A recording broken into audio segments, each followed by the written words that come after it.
This is the third talk on Seeds of Freedom this month, and the topic today is Look Within. Every year, at the beginning of the year, I like to take the month of January to go back to basics, so to speak, to discuss the basis or the core of the teaching of the science of mind. Last week, we talked about the thing itself, which is that God is really all there is, that it's universal energy, that it's infinite mind, that it's divine intelligence, spirit. This is the nature of God. I titled the talk, this thing called life. Well, that's it. And we talked about the truth of each of us, one, that we are created in the image and likeness of this creative intelligence. Two, that divine spirit, mind, finds conscious and individualized centers of expression through each one of us. Three, that our intelligence is this universal mind functioning at the level of our concept of it. That's so important to understand. It functions at the level of our concept of it, our awareness, our openness, our acceptance of it.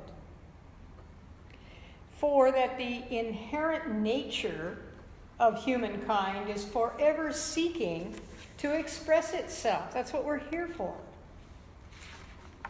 Five, that our recognition and our acceptance of these four basic truths is what our life is all about.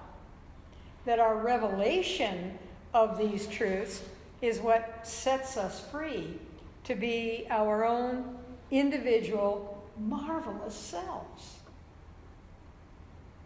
So this week now, I want to talk about how the principle of life works. And I've titled it, Look Within. For some of us, that phrase sort of calls up instances of bringing home a box or a bag of something. And on the outside of the package, this treasure has a name. And frequently, there's even a picture of what that something is on the outside of the package. But when we open the wrapping and we uncover what's inside, it doesn't look exactly like the picture. Sometimes it doesn't look remotely like the picture. And when that confronts us, we frequently experience a very uncomfortable feeling. Like, what did I buy? We need to keep on looking, don't we? We need to find the instructions. And sometimes we need to do some building or matching together of parts. We need to look within. We need to look beyond the surface appearance and apply ourselves to enlarging upon the basic kit or set of parts, if you will. And when we do so, eventually we're able to complete the job. And we have in our possession that which we intended when we went to the store and got this treasure.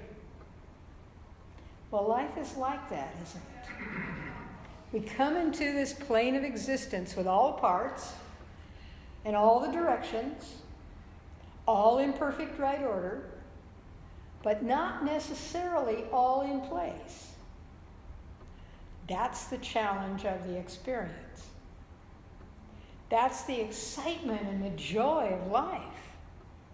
To build on our consciousness, to expand and to enhance our awareness, to be an avenue through which wholeness expresses in perfect right order.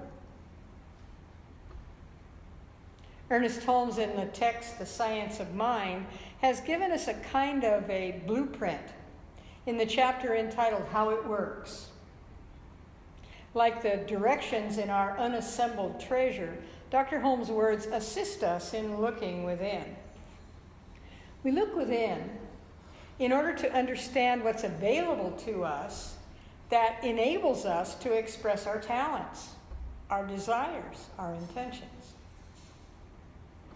So today, we'll take some time to discuss universal mind, which is the mind of God, the only mind, the one mind for God, which is all there is, the thing itself. We'll look at how it works for us, how it works in us, and how it works through us. We begin by making that basic statement. There is only one mind, and that mind is the mind of God. God, therefore, is in and through everything. God does not withhold anything from anyone. This is the universal principle called the law of mind.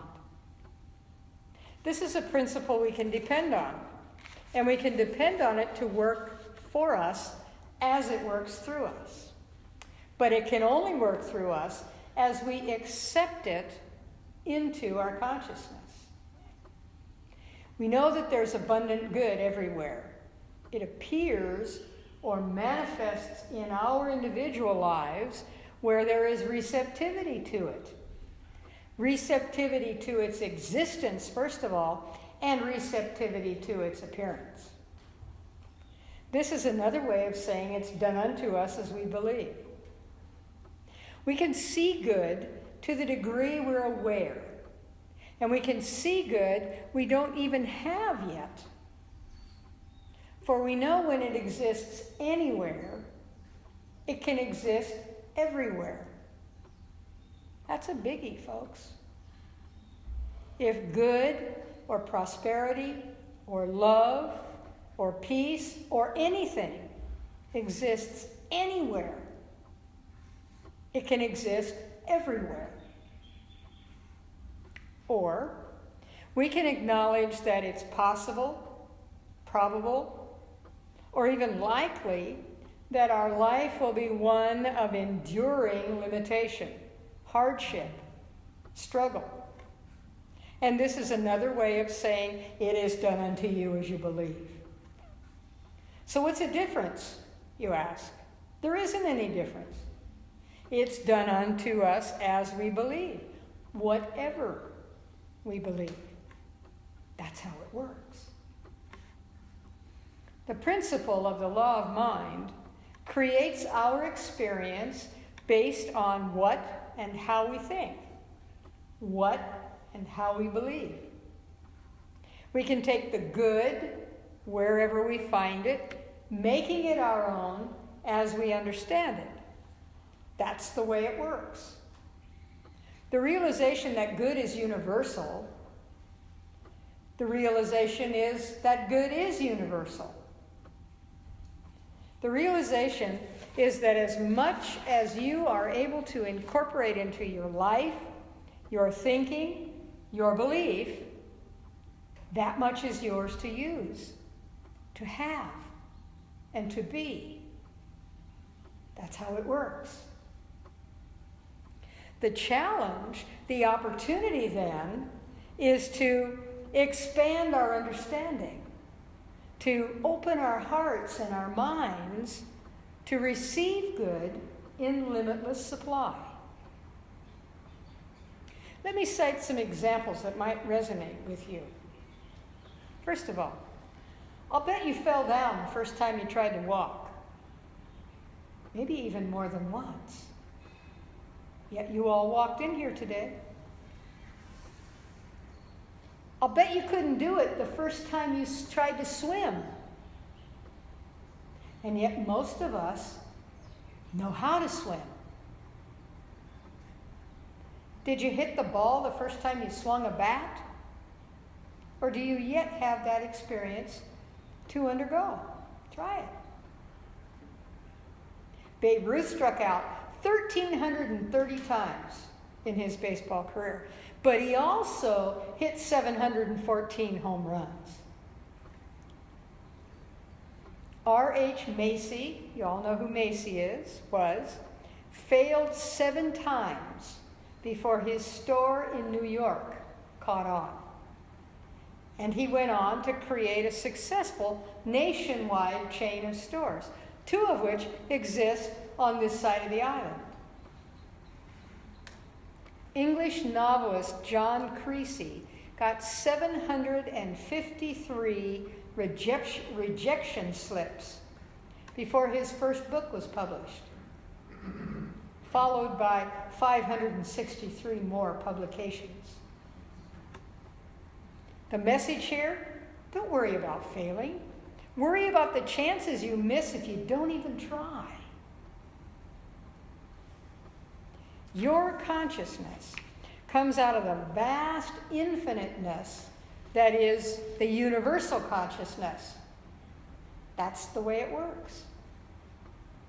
The breakthrough moment for each of us in life is our own conscious awareness of our individualization within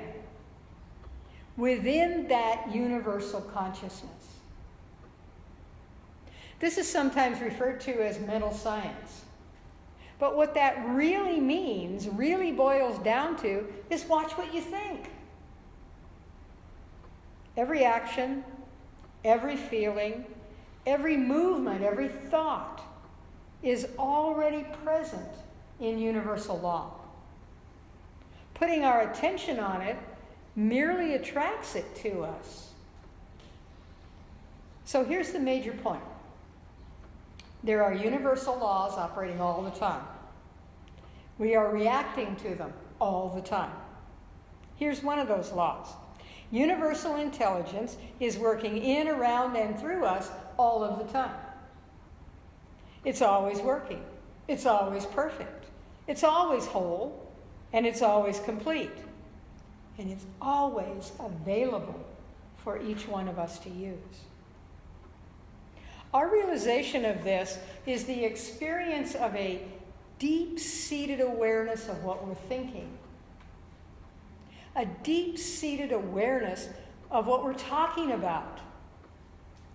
A deep-seated awareness of what we're acting out in our lives.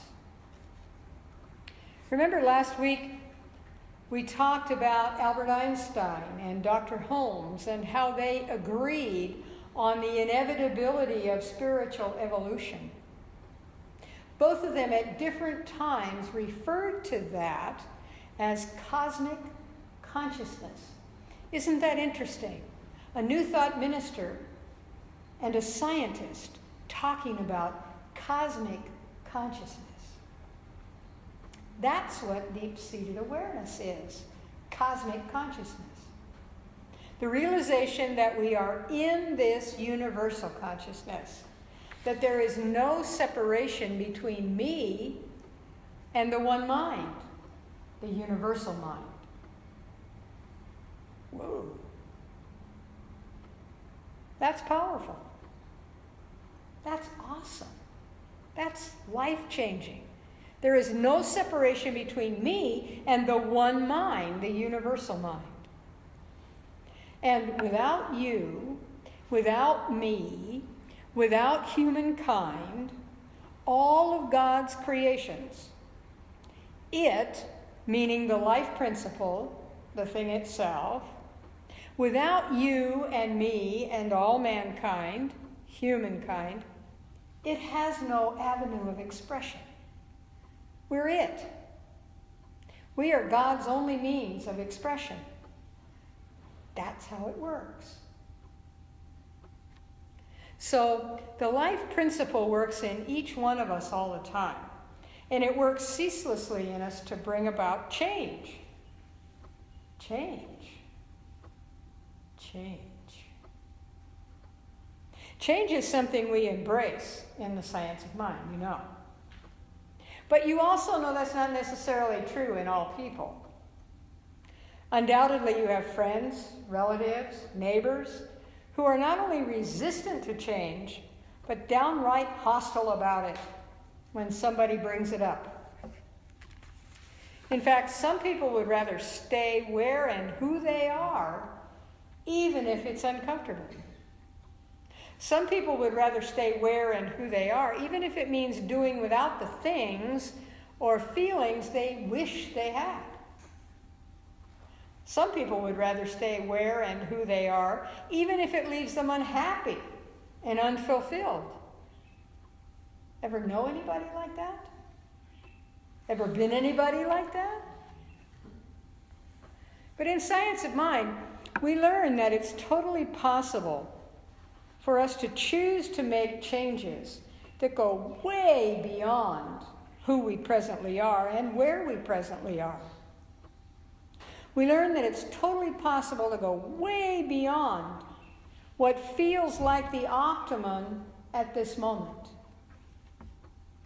We learn that it's totally possible to go way beyond what's customary and ordinary. For those of you who have been in this way of thinking for a while, you know what I'm talking about, don't you? You know because you are not the person you once were when you first heard that you're a spiritual being. It's really important to take time now and then to assess who and what and where you are now as compared to last year, 10 years ago, or even 6 months ago. It's really important to recognize the changes that have been occurring in you as you learn and digest these life principles. And it's really important to pat yourself on the back now and then for the changes you have been willing to accept for yourself.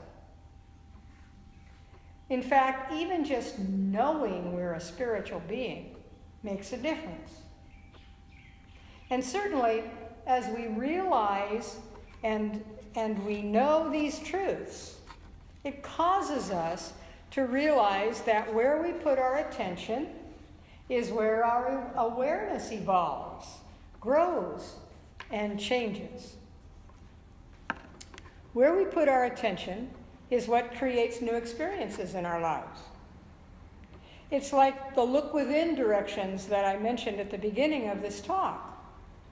As we put our attention and our focus on our own spiritual development, then step by step and piece by piece, we begin to see our own growth and development. We develop a greater sense of confidence, a deeper sense of belonging, an easier flow to our lives. We come to accept the truth that contained within us is a higher self, a self that is the divine spirit residing within us. We come to recognize its constant presence in our lives, that it's the truth of our being, not just dropping by for an occasional visit. So as we embody the truth of our being, that we are spiritual beings having a human experience, it becomes the law of our life. It supports us in always being open to the greater and the better. It becomes the norm in our experience rather than the exception. So today, I invite you to embrace your higher self, the spiritual being that you are and always have been. I invite you to welcome change into your life in any area that you desire to bring greater happiness, greater good, more love. I invite you to accept that looking within is your call to live your life fully by demonstrating your desires, your intentions, and your talents. By being at choice and in charge of this marvelous gift called you. I invite you today to accept more good than you experienced yesterday. I invite you right now to know that you can and do reap a harvest of fulfilled desire. As Holmes states so clearly, as we work in perfect faith, as high as we make our mark in mind and spirit, so high shall its outward manifestation be in our material world. Look within. There's magnificence there to be expressed. And so it is. And so it is.